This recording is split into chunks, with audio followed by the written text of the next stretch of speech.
माय माऊली नमस्कार. वेद ग्रंथातील महान संत महिमा ग्रंथमधून आपण महिमा जाणून घेत आहोत. त्यातील एक श्री संत निळोबा महिमा भाग 6 कथासार अभिवाचन करत आहे. आज बघूया पंढरी महात्म्य काय. पंढरी हे पंढरपूर हे संतांचे विठ्ठल भक्तांचे माहेरच. सासरी असलेल्या कन्येला माहेरी जाताना जो आनंद होतो तो आनंद वारकऱ्यांना पंढरपूरला जाताना होत असतो. विठू माऊलीला भेटायला निघालेली त्याची ही लेकरे पंढरपूर हेच वैकुंठ मानतात. चंद्रभागेत स्नान करून विठ्ठल दर्शन घेतले म्हणजे आयुष्यातला एक मोठा सुख सोहळा अनुभवण्याचा आनंद होतो. निळोबांनी पंढरपूरचे हेच महात्म्य परोपरीनं गायलं. पुंडलिकांच्या निमित्तानं मूलतः नामरूपातील परात्पर असलेला हा परमात्मा सगुण साकार होऊन पंढरपूरला आला. हे या भक्तांचे परमभाग्यच होय असं निळोबांना वाटलं. ते म्हणतात, नामरूप नातळे जासी परात्पर एसी वदती, तो हा आला पंढरपुरा समाचारा भक्तांच्या. त्याला लिंगण दिलं म्हणजे जीवाभावाच्या भेटीचाच अलौकिक आनंद होतो. पंढरपूर हे त्यांना भक्ती मुक्ती माहेर वाटतं, कारण येथील भक्ती पण त्यांना प्रपंच करून परमार्थ साध्य करायला शिकवतो. प्रपंचात राहूनही परमार्थ करता येतो त्याचा प्रात्यक्षिकच विठ्ठल भक्तांनी आजवर करून दाखवलं. पंढरपुरी परलोक पेठ नाममुद्रा या पेठेतील खरे नाणे आहे. लाभ हेच येथील देणे घेणे. या पेठेत ब्रह्मानंदाने पोती भरलेली, प्रेमानं त्याची शीग रचली. येथे येणाऱ्याला न सरणाऱ्या श्रेयांचाच साठा मिळतो. म्हणून निळोबा म्हणतात, कौले दिसली परलोकी पळे, हे भूवैकुंठ पंढरी, नाममुद्रा खरे नाणे, देणे घेणे लाभावरी, ब्रह्मानंदे भरली पोती, प्रेमे उधळली शिगावरी, निळामणे जाऊ हाटा, करू साठा न सरेसा. निळोबाने पंढरपुरी महात्म्य परोपकारीने गायलेलं असलं तरी त्या सर्व भंगाचा सूर एकच, तो म्हणजे पंढरपूर हे भूलोकीचं वैकुंठ असून चंद्रभागे स्नान करून जो पुंडलिकाचं आणि विठ्ठलाचं दर्शन घेतो त्याला भक्ती मुक्ती प्राप्त होऊन वैकुंठाचीच प्राप्ती होते. विशेष म्हणजे निळोबा अनेक भंगात येथील खडकांवर श्री विष्णूची पदे उमटल्याचा उल्लेख सतत करतात. उमटली खडावली पदे गोजरी विष्णूची, किंवा पुष्पवतीच्या संगती नारद मुनीच्या आश्रमे विष्णू आपण क्रीडा करी उमटली पदे ही गोजरी. श्री विठ्ठल हा श्रीकृष्णाचे बालरूप आहे, म्हणजेच ते विष्णूचाच अवतार असे त्यांना म्हणायचे. परंतु श्री विठ्ठल हे हरिहराच्या ऐक्याचं अधिष्ठाने आहे याचं भान मात्र त्यांनी कधीच सुटू दिलं नाही. आता बघूया श्री विठ्ठल महात्म्य. श्री विठ्ठल हे समन्वयातच प्रतीक. रुसलेल्या रुक्मिणीच्या शोधात पंढरपूरला आलेला कृष्ण पुंडलिकाच्या शिवशक्ती स्वरूपातील मातृपितृ सेवेला बाळून त्याच्या इच्छेला मान देऊन त्याने फेकलेल्या विटेवर 28 युग करकटीवर ठेवून उभा राहिला. कृष्णाचं बाळरूप असलेलं ही गुणलावण्य संपत्ती पांडुरंग बाळमूर्ती निळोबालाही समचरण म्हणून परमवंद्य झाली. काही भंगात त्यांनी श्री विठ्ठलाला अध्यक्ष म्हणून उल्लेखले. तो केवळ साक्ष आहे, मुळात तो निर्गुण निराकार अनादी अनंत अभुक्ता जन्मा हाच त्याचा अर्थ देखी सकळाची भाव. अध्यक्ष याचे नाव, जेथे तेथे जैसा तैसा नव्हे न्यून पूर्ण ऐसा. निळामणे माझ्या जीवी ठेला जडून तो कोसावी, असा सर्वसाक्षी परमेश्वर आहे, परमात्मा आहे. त्याचं महात्म्य वर्णन करताना निळोबा म्हणतात, ज्याचे मोक्षत्व देणे मुक्तासी स्थापने मोक्तवे, इथे आ जगज्जनक मुरारी उभासी विमा तरी पंढरी, जेने शांतीची शांतीपद दिलेला आनंदी आनंद, निळामणे जेने वेद केला प्रबुद्ध पडवून, त्याचे अनादि अनंत तत्व सर्वसाक्षित्व निर्गुण निराकारित्व हे सगळे स्वरूप असूनही भक्ताची या काळजात तो सगुण साकार होऊन अवतार घेतो. त्याच्या सर्व अवतारांचाही गौरव त्याने ठाई ठाई केला. नाम हेच त्याला प्रिय. नामस्मरण करणाऱ्या भक्तासाठी तो धावत येतो. नाम महात्म्य, जो अनाम आहे तोच सगुण साकार होऊन मायारूप धारण करून नामरूप पावतो. त्याचं नामस्मरण हेच त्याच्या प्रीतीचं निधन. नामस्मरणाच्या दोरीत त्याला आपल्याजवळ बांधून ठेवता येतं असा सर्व संतांचा अनुभव. म्हणून नामस्मरणाचं महात्म्य गाताना निळोबा काय म्हणतात बघा. नामापाशी भक्ती मुक्ती, ज्ञान वैरिक्ती हरिभक्ती, नामापाशी दया शांती, साधना समाप्ती हरिनामे, नामे प्राप्त नित्यानंद, स्वरूपा बोध हरिनामे, निळामणे हरिनाम सार, उतरी भोपा हरिनाम. तात्पर्य काय हो, नाम हेच साध्य, नाम हेच साधन. कारण नामात परमात्म्याचे ध्यान, त्या ध्यानातच त्याचं खरं दर्शन घडतं. म्हणून नामस्मरण हेच परमात्म्याचं खरं मर्म म्हणून संतांनी सांगितलं. राम नाम घेता आत्मा रामाची भेट होते, आपणच रामरूप होऊन जातो, असा राम नाम स्मरणाचा महिमा निळोबा सांगता. याच पद्धतीने निळोबाने कीर्तन महिमाही सांगितला. म्हणूनच आपण रोज एकदा तरी आपल्या गुरूंचं, कुलस्वामिनीचा माळ जप नामजप केला पाहिजेच. संत महिमा बघूया. संत कोणत्याही धर्माचे, पंथांचे, उपपंथांचे असो, त्यांच्या साधुत्व गुणांचे स्वरूप सर्वसाधारण असते.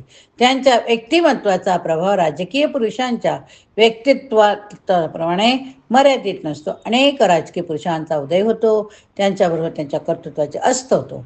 इतिहासाला त्याचा कार्याचा शोध घ्यावा लागतो, परंतु संतांच्या कार्याचा प्रभाव जनमानसावर पिढ्यानपिढ्या टिकून राहतो. ईश्वर, जीव आणि जगत याविषयीची गुण ज्ञान, समाजविषयीची त्यांची तळमळ, त्यांचे सौजन्य, त्यांची सहिष्णुता या गुणांमुळे त्यांचे विभूत्व विश्वाकार घेते. असे असूनही ते स्वतःकडे अमानित्व भावनेतून पाहतात. त्यामुळे त्यांच्या व्यक्तिमत्वाला अधिकच उजाळा येतो. माणुसकी हा एका गुणामुळे मनुष्याला प्रतिष्ठा प्राप्त होते, तो इतर सर्व प्राणांहून निराळा ठरतो. समाजातील जीवन संघर्षात ही माणुसकी टिकून राहते असं नाही, पण माणुसकी बिघडून लागली म्हणजे संत लोक ती सुधारण्यासाठी ईश्वराच्या अधिष्ठान ठेवून प्रयत्नाची पराकाष्ठा करू लागतात. त्यावेळी त्यांना अनेक दिव्यातून जावे लागते, परंतु दिव्य पार करून ते जेव्हा आपले सत्व सिद्ध करतात, तेव्हा लोकमानस त्यांच्यातील विभूत ओळखू लागते, त्यांच्या प्रभावाखाली येते. त्यावेळी ते त्यांना अवतारी पुरुष म्हणूनच स्वीकारित असते. जगतात संतांच्या परंपरा निर्माण झाल्या नसल्या तर मानवाला जडामुळातून बाहेर निघताना आले नसते, त्यांचा आत्मिक विकास झाला नसता. हे विश्वाचे माझे घर, विश्व विष्णुमय जग, वैष्णवाचा धर्म, विश्वात्मक धारणा म्हणजे ज्याच्या आत्मपम्य बुद्धीची परमोच्च सीमाच म्हणावी लागेल. या पार्श्वभूमीवरच संतांनी संतांचा केलेला गौरव किती उचित आहे हे सहज ध्यानात येण्यासारखे होय. निळोबाने अनेक अभंगात ज्ञानदेवांचा गौरव केला. भागवत मंदिराचा पाया त्यांनी रचला, त्यामुळे त्यांचा कळस ठरणाऱ्या निळोबापर्यंत संतांची, थोर भक्तांची परंपरा निर्माण झाली. हे सर्व संत त्यांना देवरूप पडतात.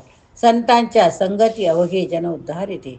हा संत संघाचा फायदा त्यांना लोभवून सोडतो आणि म्हणूनच ते म्हणतात, अपार संत झाले क्षिती, ऐकले कालपडे होती, जय जय झाले हरीचे ज्ञान दास, करिता कीर्तने सोडणी आस, दर्शने मुक्ती अनिका देती, उदंड पाव केल्या याती, निळामणे सनकाधिक आदी करुणी अनामिका.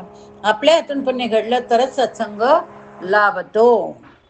भाग्य जोडी सत्संगती, जरी होया हाती सुकृती, भाव शुद्ध संचित गाठी, तरीच भेटी तया सर्वे, शुद्ध चर्चा आचरण लाभती चरण तरी हाती, निळामणे सज्जन संग देवा भाव दुर्लभतो.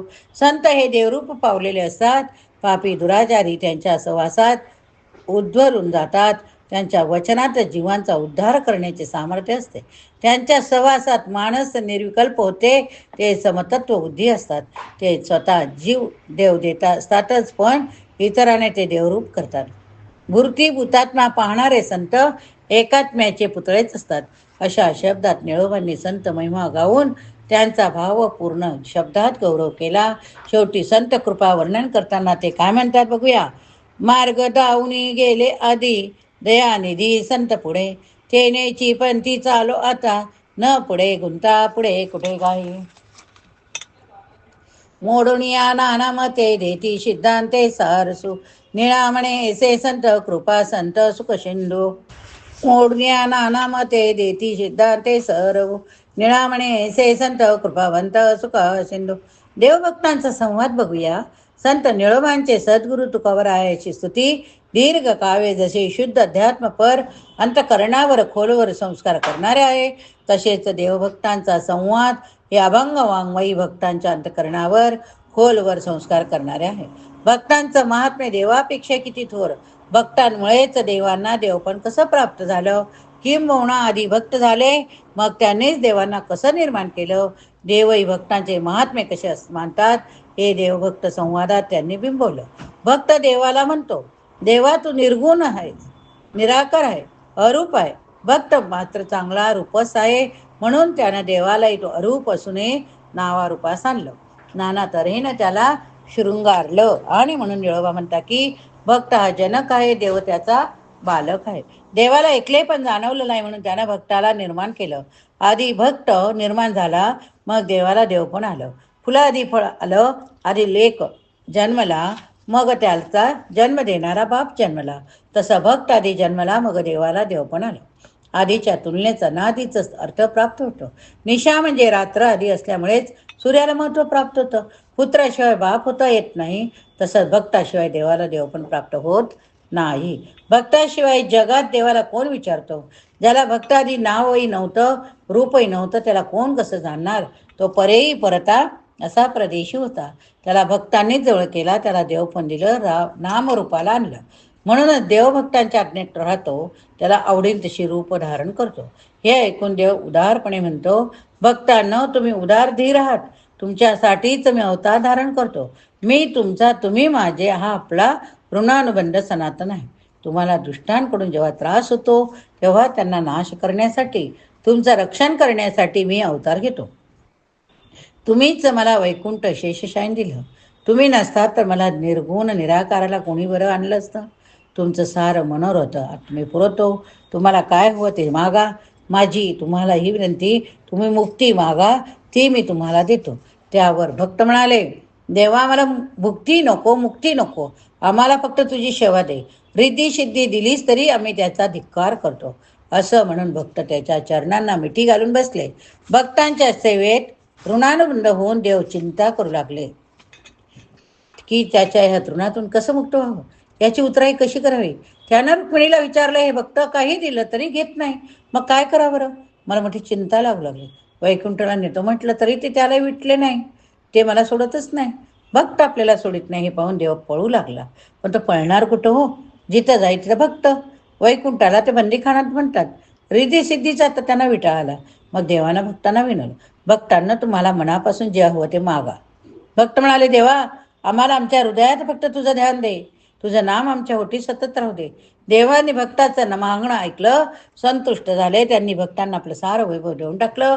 भक्त निळोबा म्हणतात, फक्त आणि फक्त रोज एक जपमाळ करा, एक जपमाळ करा, आपल्या कुलस्वामी जपमाळ करा. आता बघूया काय म्हणतात ते. देवे भक्ता लागी उपचार मांडिले, शांती सुखासनी माने बैसविली. धरुणी तन्मयाची छत्रे गौरविली, ज्ञान संपत्तीचे दळभाळ दिदले. सुखे राज्य करा म्हणे त्रिभुवनी, माझे ऐश्वर्ये सर्वावनी लेवुनी. मिरवा भूषणे येश कीर्ती दोनी, माझे ऐदे देतो संतोषणी हो. शांती विरक्ती मूर्तिमंत दया, क्षमा नित्यानंदे तुम्हा अर्पेल्या. अखंड नैराश्यता सेवे तुमचिया, ठेविली निकट वासे न जती आनताया ओम. निळा म्हणे ऐसा भक्तांचा समुदाय, देवे आनंद वेला प्रीतीच्या उत्साहे. म्हणे निर्भय असा जवळीचा आहे मी, भोगा सुख माझे निजाची अद्वय हो. अशा तऱ्हेने काही न मागणाऱ्या भक्तांना देवानं आपलं सर्वस्व अर्पण केलं आणि देवभक्त एकरूप झाले. त्यामुळे भक्तांना आपोआपच सारी दैवी गुणसंपत्ती लाभली. ज्ञान भक्ती ऐश्वर यश कीर्ती संतोष शांती विरक्ती दया क्षमा नित्यानंद अखंड वैरागी वृत्ती, मुख्य म्हणजे भक्तिप्रेम, सार वैभव देवानं भक्तांना दिलं टाकलं. भक्त देव एकरूप झाले. पुढे देव भक्तांना आश्वासन देतो, निर्भय असा माझा बळे, काही काळे ती रंके. सुखे करा हरीची कथा, तुमची चिंता मज आहे. पाचारला तेची गड देईन तातडी धावत. निळा म्हणे अमृत वचने देवरदाने दासासी. भाव हेच देवांचं खरं वर्म, आणि या भावातच देव कायमचा अडकून पडतो, असं निळोबा सांगता. हे वर्म आम्हाला संतांनी सांगितलं. अशा तऱ्हेने देवभक्तांच्या भावात कायमचा अडकून पडतो, असा आपल्या अनुभवच निळोबा सांगतात. अशा तऱ्हेने देव माणसाचा भुकेला हा सिद्धांत संवादाद्वारे शेवटी प्रस्थापित करून निळोबांनी देवापेक्षा भावनांचं महात्म्य किती थोर हे मोठ्या लागवीच भाषेत वर्णन केलं. निळोबांचा देवभक्त संवाद त्यांच्या प्रेमरूप पावलेल्या अंतकरणाचे एक प्रतीक म्हणावं लागेल. भक्त देवरूप होतो तेव्हा तो देवापेक्षा लहान किंवा मोठा असू शकेल. वरील पैकी देवभक्तांची एकरूपता, भक्त वत्सलता, अभंगात्मक प्रकरण, ते त्याच्या भक्ती अंतकरणाची द्योतक आहेत. त्यात त्यांचे भक्ती प्रेमानं ओसंडून आलेलं अंतकरण व्यक्त झालं. त्यांनी देवाशी केलेला प्रेम कलह तुकोबाच्या विरोधी भक्तीचाही आनंद आठवण करून देता. देवाला बोल लावता लावता देवाविषयीची अलोट भक्ती व्यक्त होत असतात. त्यांची ही व्याजवाणी नितांत मधुर वाटते. शेवटी त्याचे भक्त प्रेम नाम ध्यान मला प्राप्त हो हेच मागणे देवाला मागतात. आपल्या पारमार्थिक जीवनाची यशस्वीता मोठ्या समाधानानं व्यक्त करताना ते म्हणतात, काय म्हणतात? बरवे झाले, बरवे झाले, आत्माराम हृदय आले. सद्गुरूंनी कृपा केली, वस्त्र डोळा पैराविले. आनंदी आनंद पाहावे तिकडे हा गोविंद. निळामणे निष्काम परिपूर्ण आत्माराम. साक्षात्कारांची जाणीव व्यक्त करणारा निळोबाचा अभंग अतुलनीय तोटका तुका आकाशा एवढा हा त्यांच्या गुरुच्या अभंगाची आठवण करून देणारा. आपली आनंद स्थिती परमात्म्याच्या दर्शनाचा सुख सोहळा त्यांनी तितक्याच समर्थपणे व्यक्त केला. आत्मारामानं त्यांना आपलंसं केलं. अंतरी आनंद घन ओळवला. त्यांच्या भाव विश्वात अनुभवत नादे आकाश गरजू लागले. दिवस रात्र हे द्वैत हरपून गेलं होतं. महासुखाचं पारणं झालं होतं. देहाची विस्मृती झाली होती. जळोते राणीव जळोते शाणीव माझा भाव राहो विठ्ठला पायी. असं तुकोबा नेहमी शेवटी साधनेचं सार सांगता. तेच निळोबा पुढील शब्दात सांगताना म्हणता, नेनो आम्ही वादा भुक्ती अने मुक्ती हरिनामी विश्रांती सर्व जोडे. काय कराव्या त्या रिद्धी आणि सिद्धी वाहू घ्या उपाधी भजन गोवा. न लगे अम्मा काही मान्यता बहुमान जैन विमान खवळे अंगी. निळामणे दुरी दुराचू जाणे न लगे शाणीव नाडवलोती. तात्पर्य निळोबाचा हा देवभक्त संवाद म्हणतो जीवात्म्यानं परमात्म्याशी केलेला एक आत्मसंवाद. परमात्मा रूप होणं ही पारमार्थिक जीवनातली अच्युत अवस्था. ही अवस्था निळोबाने संवादातून व्यक्त केली. परमात्मा भक्तीचा वारसा निळोबांना घराण्यातील परंपरेने लाभला. तुकोबासारखे थोर गुरुपरंपरेलाही लाभले. म्हणून प्रेमरूप परमात्म्याशी एक रूप झालो असे ते म्हणतात. सापडला ठेवा आता पात्र झालो देवा. माझ्या वडिलांचे हे जोडे होती निरापुरात न चोरउघडी. जुगादीचे जुने टाकसाळे खरे नाणे. निळामणे माझे दैवी हाती लागले पाडिले ठावे. मला मुक्ती नको परमेश्वरा तुझी भक्तीच जन्मजन्मी हवी असं म्हणणाऱ्या वारकरी संप्रदायाची जीवननिष्ठा आयुष्यभर जगणाऱ्या निळोबाच्या पारमार्थिक जीवनाची हीच फलश्रुती म्हणावी लागेल की जीवनास अतूट नातं जोडणारी उत्कट परमात्म भक्ती त्याने अखेरपर्यंत अनुभवली. त्याच्या उत्कट परमात्म भक्तीचीच प्रसाद त्याच्या सर्व अभंग वाङ्मयात उमटले आहे. या ठिकाणी भाग संपला आहे. पुढच्या भागात पुढचं बघूया.